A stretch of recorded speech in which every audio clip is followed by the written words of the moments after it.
get them every year also. Usually around, sometimes even late November. They start arriving at our house, and we take them, and sometimes we've got a wall set up for them. It started when I was young. We'd just put them on the fridge. And when I would put them up, they'd get that lower part of the fridge because the top part was a freezer, the lower part was a refrigerator. And I'd stick them all down there. And I knew some of those people. Some of them were like little friends of mine, and they'd stand there with their parents. And then as I started getting older, I stopped putting them on there myself. I'd still walk by and look at them. Over time, they became actually a little bit annoying because more and more people would send them. And more people would, they'd arrive at our place, and it'd get in the way of the refrigerator handle. And so I couldn't quite open it. And then not only that, but I'd have to see their faces there instead of, being able to open the refrigerator easily. And one time, my mom tried sending them, but she couldn't get us to stand. Is that my mic doing that? Stop breathing. I haven't been breathing. I'm going to try to talk like this and see if that works.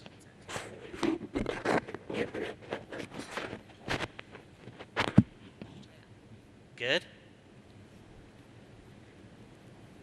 So she tried to send them one year, and I still have a younger brother and sister, and she got us all to pose in the front yard, and there were flowers and stuff, and she snapped, and then she tried to put it into this template that she found, and it said Happy Holidays along the top, or Merry Christmas. I think people were just saying Merry Christmas back then, and so she put it on that, and then we looked at it and we're like, gosh, do you have to send that? And every year it would happen over and over and over. We've never done one. My family and I are terrible. We like all of you, but we don't send Christmas cards. They're super annoying to me at least, and I think my kids might like them, but it's become a cultural thing. Like the very first Christmas card ever was sent in 1843, and it was like a marketing ploy by some publisher.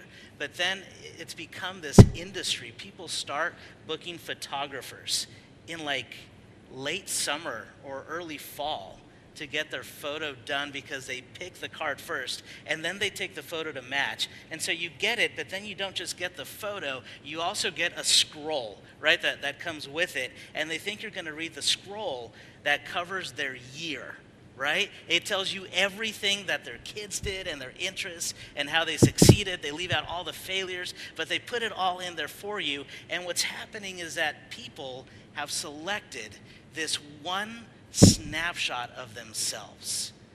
And this especially applies to people that they're sending it to far away. A snapshot of themselves that they hope represents them. Maybe if I don't talk either. That they hope represents them to people that are far away and they haven't seen all year.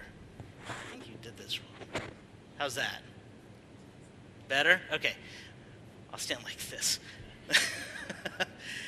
And that's how they pick them, though. So if you've seen those people like continually, if they're friends of yours, you don't need the photo so much. But if you don't, then that photo is what they hope tells people far away, this is what we look like now. This is what's happened over the course of the year. This is what our son and daughter and our other son look like. Here's the family dog. Look how much he's grown. And then they attach this card on the back that wants to catch you up and give you a little glimpse into what they look like now. And it doesn't tell you everything, right? You can't tell that person's life from the photo. You can't tell that person's year from the photo. You can't even tell what their day held for them, the day that they stuck it in an envelope and put your address on it and mailed it to you. They hope that it gives you a quick snapshot of life. And I don't know if this is sanctioned or not, but that's what I kind of think the Bible is like. It doesn't tell you everything about him. It can't cover all the stuff about God that would be fascinating to know, but it's a snapshot that he gave us. And so I need to ask you guys to pull them out. If you brought your own Bible, that's fantastic. If you didn't bring your own Bible, it's okay to be forgetful or lazy. We stuck them under the pews for you. So you can grab one of those. And if you were listening to the Bible readings today, you'll see that we started at the end. you'll see that we started reading in Genesis chapter 1, and we didn't start all the way until the end. It's like verse 27, where God makes man. You saw that, right? And there's a few really cool verses that we read. So if you're keeping up with me, we're in Genesis 1. And I'm going to actually start at verse 27. It says, God created man. God created man in his own image. In his own image he created them. Male and female, he created them in his image and his likeness. And it drops some super loaded words into that. You have the word image and you have the word likeness. And God is, if I'm right, that the Bible is God's Christmas card. The one snapshot that we get so that we can see the things about God that he really wants us to see at the exclusion of all other photos that he took that year, right? He's discerning and he captured what he really wants us to know.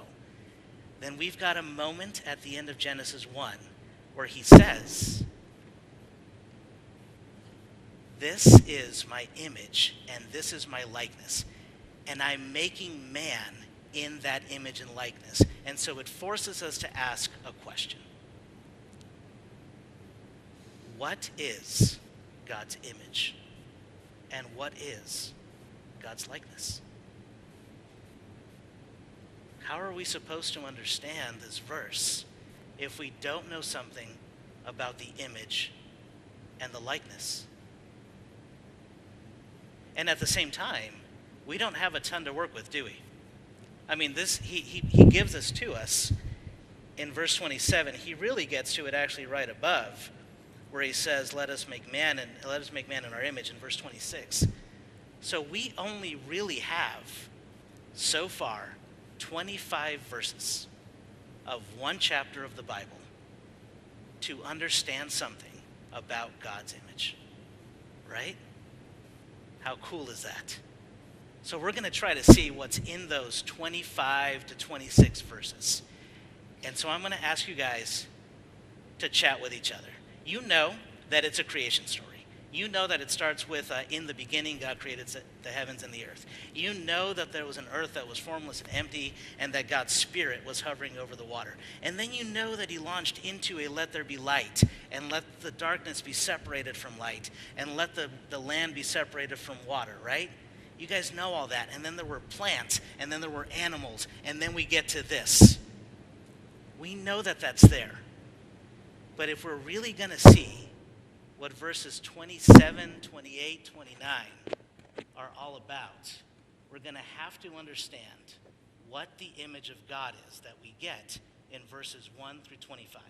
So with the people around you, the people closest to you, I'm going to give you guys about 5 minutes. Read it, chat about it, and then I'm going to call you back and I'm going to ask you, what did you notice about God? What is the likeness of God? What is the image of God that he puts into man? 5 minutes, and then we'll be right back.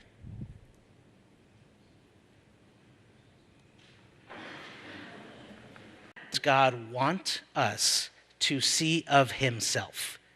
What did you guys find? What did you guys find in there? Yes.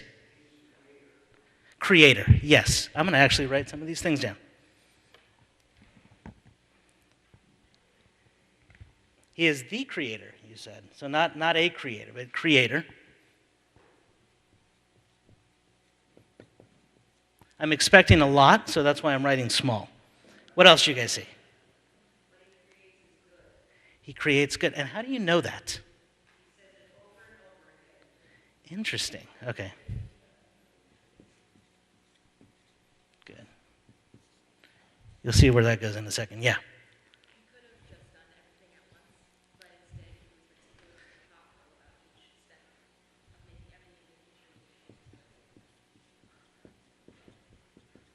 Thoughtful and meticulous. Is that right? Yeah, so thoughtful and meticulous. How did you see that?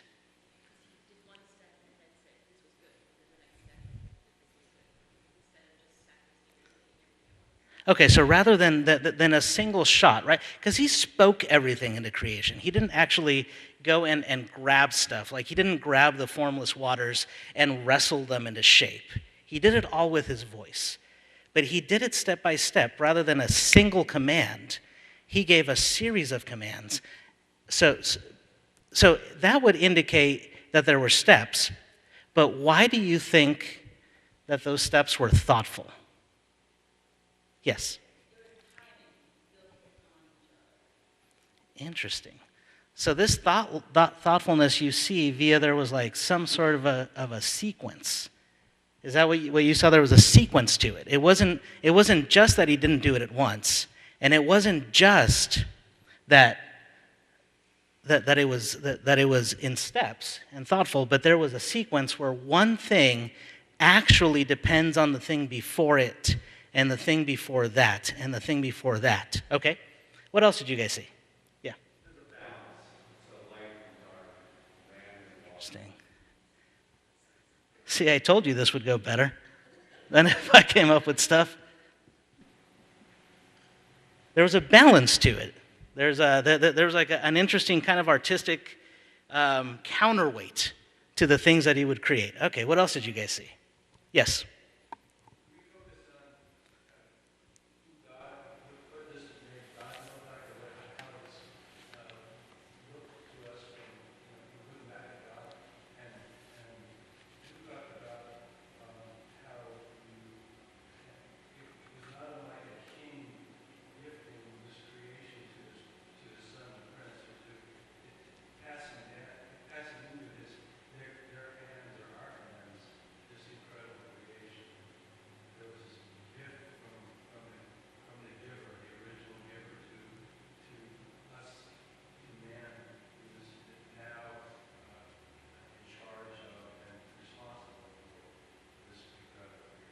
So Dan talked about it as a gift from the creator to the created, from the giver, or your group did. So there was a component of generosity, maybe, is that what we would call it? There was a generosity in it.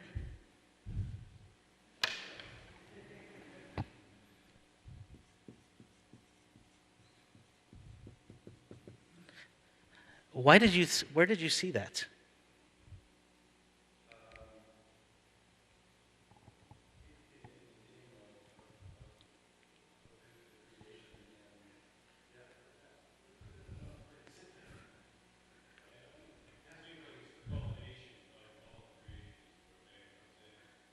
Okay. So something of this generosity here is seen because man is the pinnacle. So it's all leading up to this thing. Man, humanity. Pastor Karen tells me that her inner feminist shrieks sometimes, and so I'm going to balance it out. The word actually is humanity as a whole anyways. So it culminates in this, which means that there could potentially be a tie between the sequence that you identify, the thoughtfulness. If there is that and it culminates in this, that means that the thoughtfulness and meticulousness of the entirety of creation is actually geared toward this one final act, and that the entire motive, the thing that's fueling the entire creation, is something of a type of generosity. Interesting stuff. You guys are doing awesome. Yes?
That's interesting. There's a great deal of inclusion. There's another interesting component with that one clause, that text.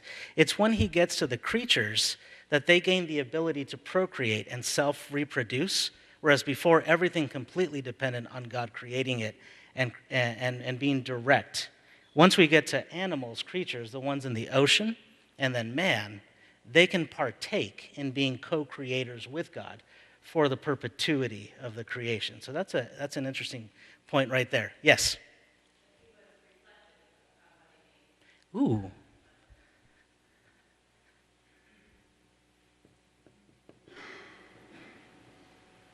Thank you for making the arrow point at something. Yes?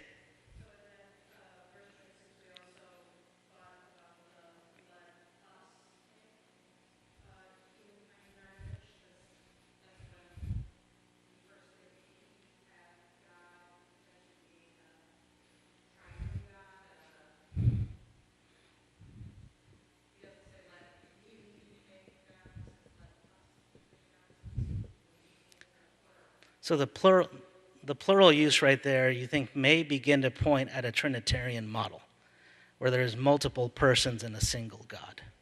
Good stuff. This is great. I could never have filled this board up so well myself. I can't even use a microphone. But just from what we've got here, by the way, I tried erasing it. This little face, I couldn't get it off the board. I guess I did it with the Sharpie, but it's really good. Like, that's a really good, a well-made little face right there. It was well created. We have some excellent things up here already. And so as we read through verses 27, 28, 29, and we say, oh, God has a likeness. What does it mean that he made something that is like him? What does it mean that he made something in his image? We do have something to work with. And I don't know if you've stopped at that point and thought, oh, what exactly do we have to work with? What is it that we're going off of as we interpret this image and likeness of God? But just from a single shot over 5 minutes, you guys extracted a great deal of content and insight into what that is. And so we need to go back and make a little sense, at least organize it and interpret some of these insights. There are a couple that are still not there that I want to get to, and we will.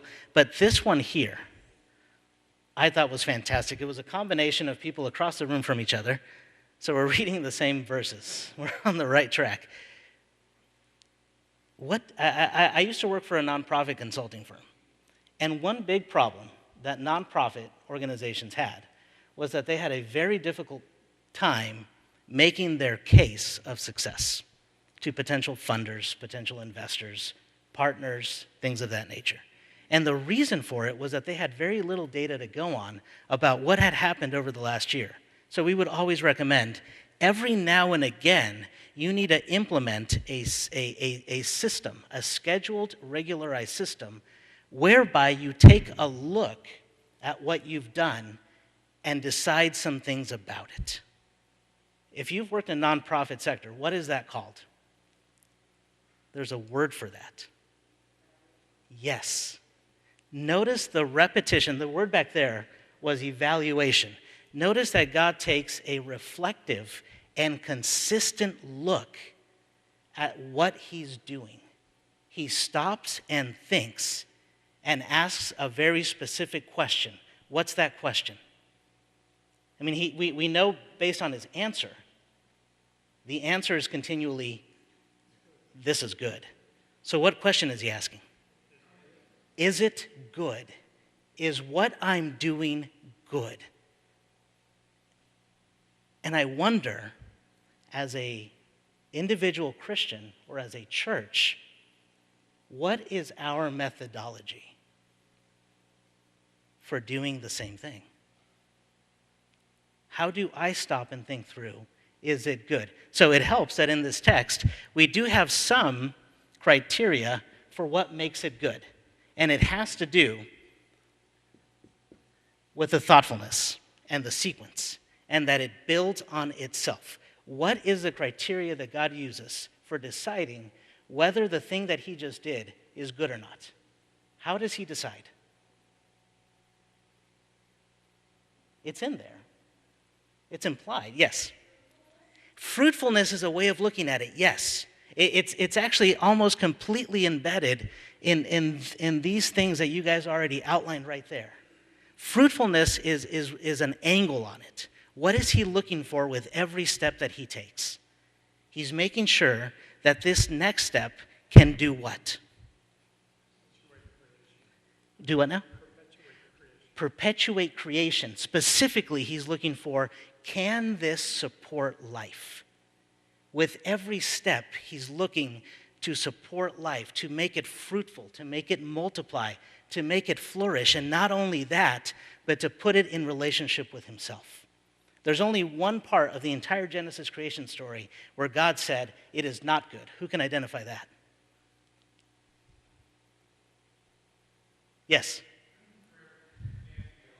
In chapter 2, verse 18, I think, he goes back to his evaluation model, and he says, this one thing about the entirety of creation is not good. It is not good for man to be alone. We are intended to flourish, to build life, to perpetuate creation, but the only way to do that well is in relationship with God and relationship with each other. So he lays out this magnificent evaluation model for us. And that's the way he does it. He stops, he reflects, he changes what he needs to change when it is not good.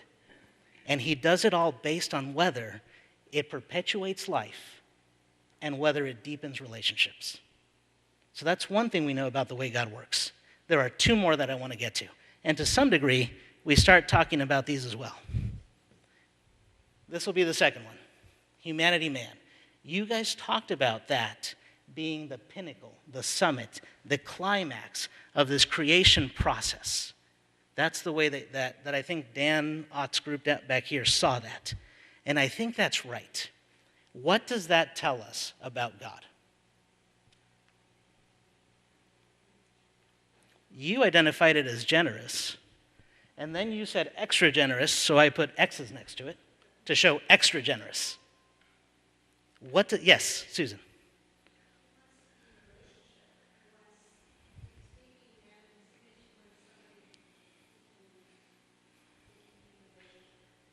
Okay, that's right. But one further question. What kind of relationship? That's in there too. Let me read you a different little story. The Genesis creation story does not exist on its own in the course of creation myths or creation stories from ancient times. There were many of them. One of the most ancient is from ancient Mesopotamia. It's called the Enuma Elish. And I'll read you just a few lines from it. It starts out, when the heavens above did not exist and the earth beneath had not yet come into being. And then you skip a few thousand lines. Because in those 1,000 lines, you have the melodrama of the gods. You have the god Tiamat, who was an underwater dragon lady, and her husband Apsu, and he was like a calm waters kind of guy, and they had children, and they annoyed him. He decided to kill them. She decided to defend him. There was war, and there was war, and there was war. About 1,098 lines later is when this happens. A god named Marduk is born, and he kills Tiamat, the dragon lady. And from her, he makes heaven, and he decides that he's going to put an end to the conflicts of the gods. And he has an idea. His idea is this: I will bring together blood to form bone. I will bring into being the Lulu, whose name shall be man. I will create man, on whom the toil of the gods will be laid, so that the gods may rest.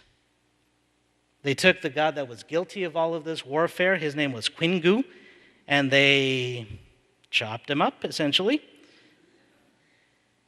And they created mankind, and they imposed the service of the gods upon them, labors beyond comprehension, for mankind was tasked with the creation of the earth. King Marduk then divided up the gods. He put the Anunnaki into upper and lower groups. He assigned 300 to the heavens. Next, he arranged the netherworld, and there he stationed 600 gods.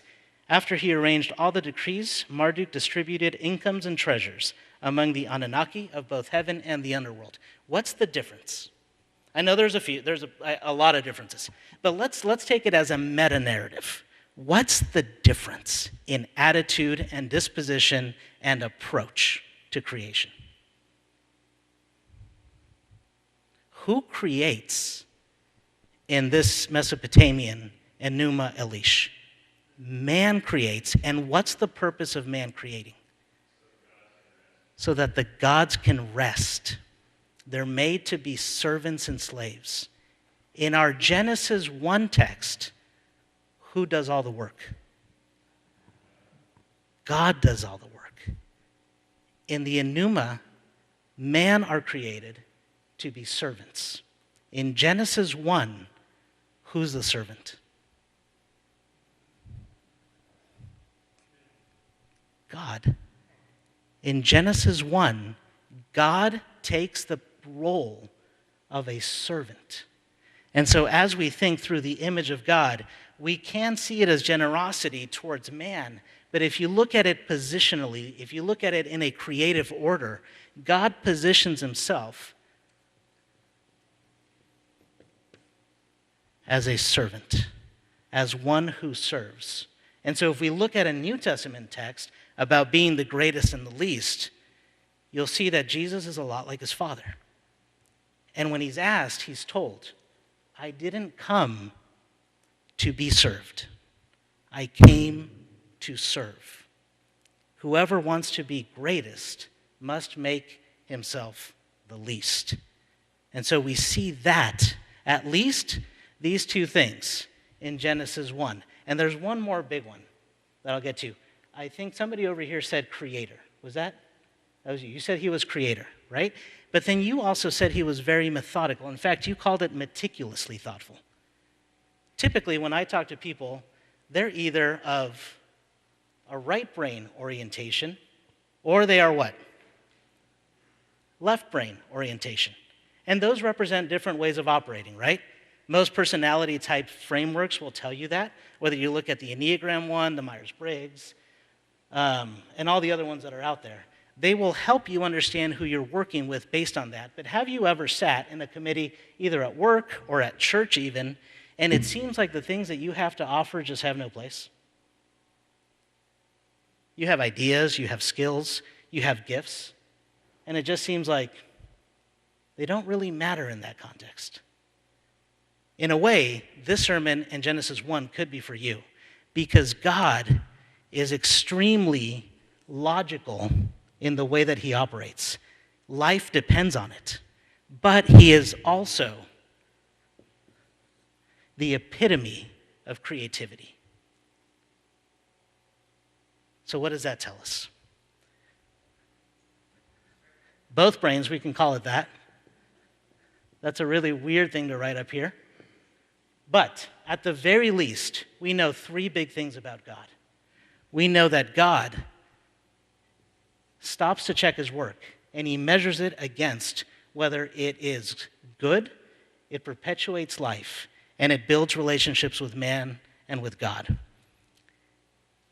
There is room for everybody to contribute. He is both hyper-creative and hyper-logical in his approach, and he positions himself as a servant. Now, the cool thing about Genesis 1 is that it is essentially a description of God. It's that Christmas photo that we get. But what it tells us is that this is how he made us.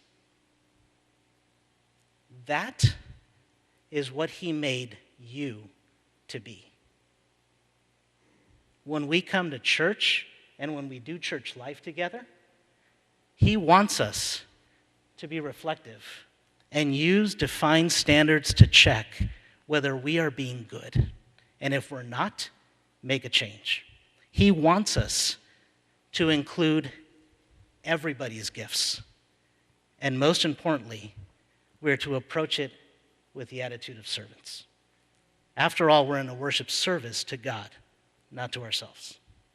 Genesis 1. Final thoughts. Go.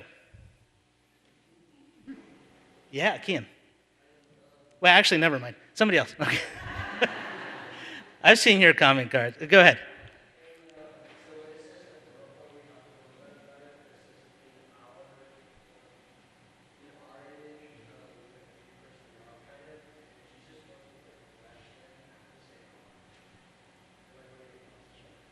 So, the plural use right there. One thing that it could be doing, like Christy mentioned, is that it could be pointing to a Trinitarian model of God. There's a few other things that it could be doing too.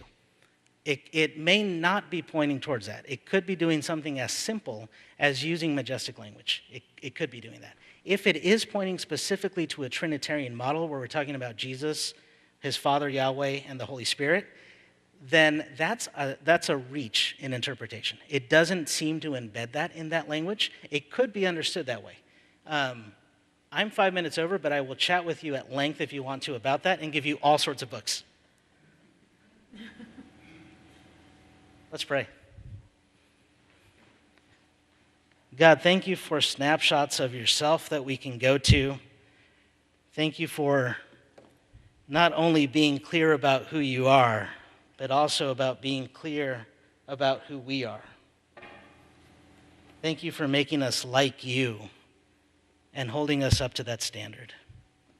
Thank you for being generous. Thank you for being good. And thank you for wanting us to be just like you. Amen.